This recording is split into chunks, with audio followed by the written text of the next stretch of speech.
कहते हैं कि आईने के उस पार एक दूसरी दुनिया छुपी होती है जो आमतौर पर कभी हमें नजर नहीं आती, या वो हमारी नजरों के सामने होती है लेकिन हमें उसे देख नहीं पाते। दादी कहती थी आईने की दुनिया के पीछे अतृप्त आत्माओं का घर होता है, लेकिन ये बात कितनी सच है या फिर महज बचपन में सुनी कुछ कहानियां हैं। बचपन में दादी कहती थी कि रात को कभी खुले आईने के सामने मत सोना, क्योंकि अगर रात के पहर उस पार की किसी अतृप्त आत्मा ने तुम्हें देख लिया तो वो तुम्हें अपने वश में कर लेगी या अपने साथ तुम्हें भी उसी दुनिया में ले जाएगी। बचपन में तो मुझे दादी की ये बातें सुनकर बहुत डर लगता था, लेकिन जब बड़ी हुई तो उनकी हर बात में मुझे अंधविश्वास और बच्चों को बहलाने वाली कहानियों के सिवा और कुछ नजर नहीं आया। आज जब मैं अपने नए घर की शिफ्टिंग करते हुए अपने हस्बैंड से बात कर रही थी तो मुझे दादी की कही हुई ये बातें याद आ गई। शुभम, तुम्हें ऐसा नहीं लग रहा है इस घर में कुछ अधूरा सा है? अधूरा? क्या अधूरा? आईना। नया घर बनाया और उसमें आईना ही नहीं है। मुझे एक एंटिक मिरर लेना है। मैंने सुना है बंजारा मार्केट में काफी अच्छी एंटिक चीजें मिलती है। चलो ना, आज वहीं चलते हैं। ठीक है मैडम, जैसा आपका हुक्म। नीति शुभम के साथ बंजारा मार्केट गई। पूरे मार्केट में खूबसूरत एंटिक सामान की भरमार थी। नीति ने काफी सारी दुकानों पर कई सारे आईने देखे, लेकिन जैसा आईना उसे चाहिए था वो उसे कहीं भी नहीं मिल रहा था। उफ यार, मैंने तो सुना था यहाँ पर सब कुछ बहुत ही अच्छा मिलता है, लेकिन जैसा आईना मुझे चाहिए वैसा कहीं नहीं है। नीति ने तो इतना कहा ही था कि तभी एक बंजारन अचानक उसके सामने आकर खड़ी हो गई। आईना चाहिए ना छोरी तने? हमारे साथ चल, इतना सुंदर आईना है हमारे पास।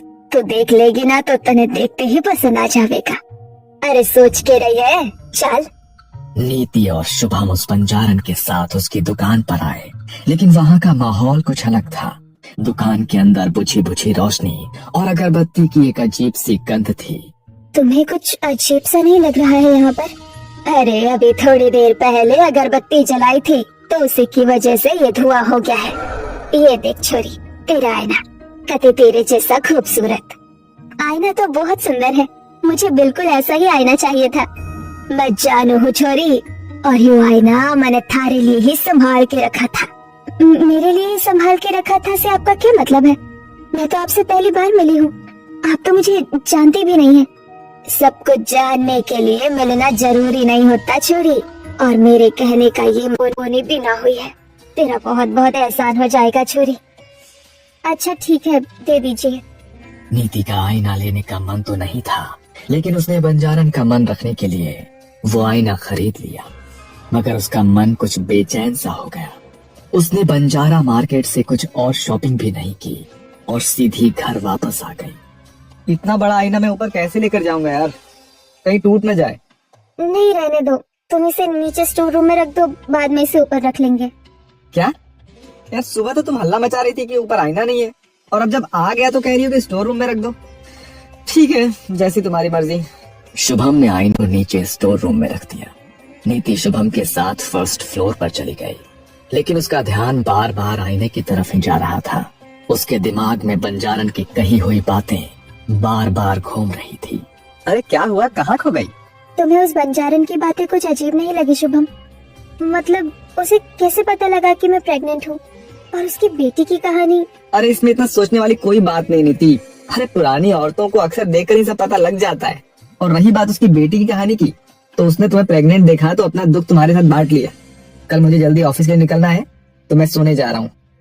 शुभम नीति को समझाकर सो गया, लेकिन नीति और मैंने आंखें खोली और सामने आईने में देखा तो ऐसा लगा जैसे आईने के उस पार से किसी ने मुझे देखा और फिर कहीं गायब हो गया। सुबह उठते ही सामने आईना देखोगी तो भ्रम तो हो ही जाएगा ना। और ये आईना मैं इसलिए ऊपर लेकर आया हूँ क्योंकि नीचे स्टोर रूम में चूहों ने हड़कंप मचाया हुआ है। तुमने जो लैंप स्टोर में रखा था ना, वो तो उन्होंने तोड़ दिया। अब आईना ना तोड़ दे, इसलिए शंभू के साथ मिलकर मैं इसे ऊपर लेकर आ गया। और हाँ, अब तुम उठी गई हो तो मेरे लिए नाश्ता बना दो ना प्लीज। नीति ने शुभम के लिए नाश्ता बनाया। थोड़ी देर बाद शुभम ऑफिस के लिए निकल गया। नहा धोकर नीति घर के मंदिर में दिया जलाने गई, लेकिन लाख कोशिश करने के बाद भी वो दिया नहीं जला। अरे ये दिया जल क्यों नहीं रहा है? नीति ने फिर से माचिस जलाई, लेकिन इस बार मंदिर में रखे कपूर ने आग पकड़ ली और लकड़ी के मंदिर में भी आग लग गई। नीति ने पानी डालकर आग बुझाई, लेकिन आधा मंदिर जल चुका था। पता नहीं कल से क्या हो रहा है, अचानक मंदिर भी जल गया। एक तो मेरे सर में इतना दर्द हो रहा है, अंदर जाकर पेन किलर लेती हूँ। इससे पहले कि नीति अंदर जाती, उसे अंदर से किसी की आवाज सुनाई दी, जैसे कमरे में कोई छोटा बच्चा इधर उधर भाग रहा हो।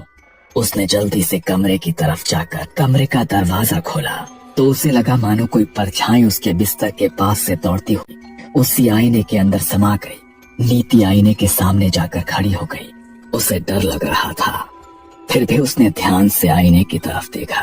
पता नहीं क्यों लग रहा है कि ये आईना कुछ कहना चाहता है। इसे देखकर दादी की कही हुई बातें याद आ रही है कि इस आईने के उस पार जरूर किसी का घर है। नीति ने ये कहते हुए आईने को हाथ लगाया। आईने के ऊपर सीधी तरफ एक अजीब सा निशान बना हुआ था। नीति का हाथ जैसे ही उस निशान पर लगा, नीति को एक जोरदार झटका लगा। नीति ने अपना सर पकड़ा और वापस बिस्तर पर जाकर लेट गई। उसकी प्रेगनेंसी का 3रा महीना चला। रात को उसके पास शुभम का कॉल आया। हेलो नीति, यार यहाँ पर बस वालों ने स्ट्राइक कर दी है और कोई कैब भी यहाँ पर आने को तैयार नहीं है। आज रात लगता है मुझे यहीं पर रुकना पड़ेगा। तुम प्लीज मैनेज कर लेना, ठीक है? अब ओके। नीति पहले ही डरी हुई थी, लेकिन उसने डर को शुभम के सामने जाहिर नहीं होने दिया। वो चादर ओढ़कर अपने बिस्तर पर आंखें बंद करके लेट गई। घड़ी में रात के 12 बज गए थे, लेकिन अभी तक उसे नींद नहीं आई थी। थोड़ी देर बाद उसकी हल्की आंख लग गई, लेकिन तभी उसके कानों में किसी की फुसफुसाहट की आवाज पड़ी, जैसे कोई छोटा बच्चा बड़ी ही भयानक आवाज में कोई राइम गाता हुआ उसके पास आ रहा हो। Twinkle, twinkle, little star, how I wonder what you are. तभी उसकी नजर सामने आईने पर पड़ी और आईने के अंदर का भयानक दृश्य देखकर नीति की रूह कांप गई। आईने में एक बेहद भयानक छोटा बच्चा उसे दिखाई दिया। उसने अपने हाथों से अपने गर्दन को मरोड़कर तोड़ दिया और अपने गर्दन अपने हाथों में लिए नीति की तरफ बढ़ने लगा। डर के मारे नीति का पूरा शरीर पसीने से भीग गया। वो जोर से चिल्लाई और उसने रूम की लाइट्स ऑन कर दी, लेकिन लाइट ऑन ही नहीं हुई। नीति ने एसी की तरफ देखा तो वो भी बंद था। लगता है लाइट चली गई है। और दादी ठीक कहती थी, बिस्तर के आगे कभी भी आईना नहीं रखना चाहिए। आईना बिस्तर के सामने से हटा देती हूँ। बहुत अजीब अजीब भ्रम हो रहे हैं इससे मुझे। नीति अपने बिस्तर से उठकर आईने की तरफ गई। उसने दोनों हाथों से आईना पकड़ा और उसे दूसरी तरफ रखने की कोशिश करने लगी, लेकिन आईना उससे हिल ही नहीं रहा था, जैसे वो खुद ही उसके बिस्तर के सामने से कहीं जाना ही नहीं चाहता था। नीति ने 2-3 बार कोशिश की, लेकिन तभी अचानक आसमान से जोरदार बिजली कड़की और जैसे ही वो रोशनी आईने के ऊपर पड़ी तो आईने के अंदर का नजारा देखकर नीति की रूह कांप गई। आईने में एक पूरी तरह जख्मी औरत दिखाई दे रही थी, जो गर्भ से थी, जिसका चेहरा घूंघट से ढका हुआ था, और उसके साथ एक बच्चा जिसका पूरा शरीर जख्मों से छलनी हो चुका था और कपड़े खून से भरे हुए थे। लेकिन जब नीति ने ध्यान से देखा तो उस बच्चे का सिर नहीं था। उसने अपने सर को अपने हाथों में पकड़ा हुआ था। जो वो जोर से चिल्लाई और उसने रूम की लाइट्स ऑन कर दी, लेकिन लाइट ऑन ही नहीं हुई। नीति ने एसी की तरफ देखा तो वो भी बंद था। लगता है लाइट चली गई है। और दादी ठीक कहती थी, बिस्तर के आगे कभी भी आईना नहीं रखना चाहिए। आईना बिस्तर के सामने से हटा देती हूँ। बहुत अजीब अजीब भ्रम हो रहे हैं इससे मुझे। नीति अपने बिस्तर से उठकर आईने की तरफ गई। उसने दोनों हाथों से आईना पकड़ा और उसे दूसरी तरफ रखने की कोशिश करने लगी, लेकिन आईना उससे हिल ही नहीं रहा था, जैसे वो खुद ही उसके बिस्तर के सामने से कहीं जाना ही नहीं चाहता था। नीति ने 2-3 बार कोशिश की, लेकिन तभी अचानक आसमान से जोरदार बिजली कड़की और जैसे ही वो रोशनी आईने के ऊपर पड़ी तो आईने के अंदर का नजारा देखकर नीति की रूह कांप गई। आईने में एक पूरी तरह जख्मी औरत दिखाई दे रही थी, जो गर्भ से थी, जिसका चेहरा घूंघट से ढका हुआ था, और उसके साथ एक बच्चा जिसका पूरा शरीर जख्मों से छलनी हो चुका था और कपड़े खून से भरे हुए थे। लेकिन जब नीति ने ध्यान से देखा तो उस बच्चे का सिर नहीं था। उसने अपने सर को अपने हाथों में पकड़ा हुआ था, जो बेहद ही भयानक तरीके से मुस्कुरा रहा था। तभी दोबारा से बिजली कड़की और इस बार आईने पर रोशनी पड़ी तो आईने के भीतर कुछ भी नहीं था। नीति ने राहत की सांस ली, लेकिन जैसे ही वो पीछे मुड़ी तो वही औरत और उसका सरकटा बच्चा उसके सामने खड़ा हुआ था। नीति बुरी तरह घबरा गई और जोर से चिल्लाई, लेकिन वहां उसकी मदद करने वाला कोई भी नहीं था। उन दोनों ने कसकर नीति के हाथ को पकड़ लिया। नीति खुद को बचाने के लिए छटपटाई और जोर जोर से चिल्लाने लगी। तभी उस औरत ने अपने हाथ से नीति को गर्दन से ऊपर उठाकर दूर फेंक दिया और अचानक वो दोनों नीति के सामने से कहीं गायब हो गए और फिर उसी आईने के भीतर समा गए। नीति ने अपने हाथ में पकड़ा फूलदान आईने पर दे मारा। वो फूलदान जमीन पर गिरकर चकनाचूर हो गया, लेकिन उस आईने को कोई नुकसान नहीं हुआ। ये देखकर नीति और ज्यादा घबरा गई। वो कमरे के एक कोने में रोती हुई दुबक कर बैठ गई। तभी घर का दरवाजा नॉक हुआ। नीति, नीति गेट खोलो, नीति। शुभम की आवाज सुनकर नीति थोड़ी शांत हुई।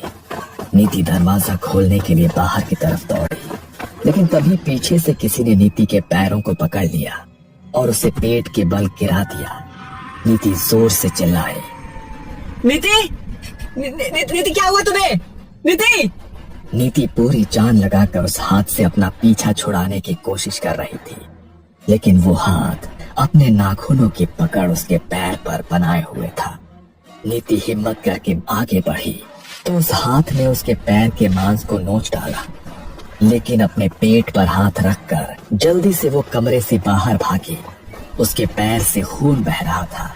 उसने बाहर जाकर दरवाजा खोला, लेकिन सामने शुभम नहीं था। शुभम, देखो, तुम मुझे डराने के लिए छुप गए हो ना, तो प्लीज ऐसा मत करो, मेरे सामने आ जाओ। नीति ने बार बार शुभम का नाम लेकर आवाज लगाई, लेकिन वहां पर कोई नहीं था। वापस कमरे में जाने की नीति की हिम्मत नहीं हो रही थी। उसने लैंडलाइन से शुभम के पास कॉल किया। हेलो, तुम अभी घर आए थे ना शुभम? तुम दरवाजा खटखटा रहे थे ना? तुम कहाँ पर हो? क्या? अरे शाम को तुम्हें बताया तो था मैंने कि बसेस की स्ट्राइक है, मैं इसके घर नहीं आ सकता। क्या? तो फिर दरवाजा खटखटा कर तुम्हारी आवाज में कौन बोल रहा था? Twinkle, twinkle, little star, how I wonder what you are.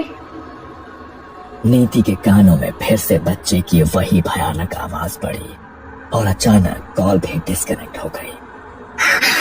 Hello Shubham. अंदर नीति के फोन पर रिंग हुई, लेकिन वो अंदर नहीं जाना चाहती थी। पर ना चाहते हुए भी उसके पैर अपने आप कमरे की तरफ बढ़ने लगे। उसने खुद को रोकने की बहुत कोशिश की, लेकिन वो अपने आप को रोक नहीं पाई।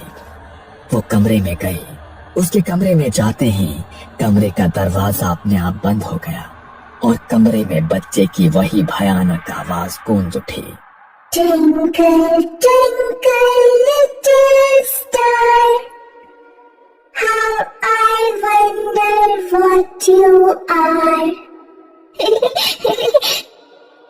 नीति ने नजर घुमाकर इधर उधर देखा तो आईने में उसे वही सरकटा बच्चा दिखाई दिया, जो अपनी गर्दन हाथ में लेकर ये पोएम गुनगुना रहा था।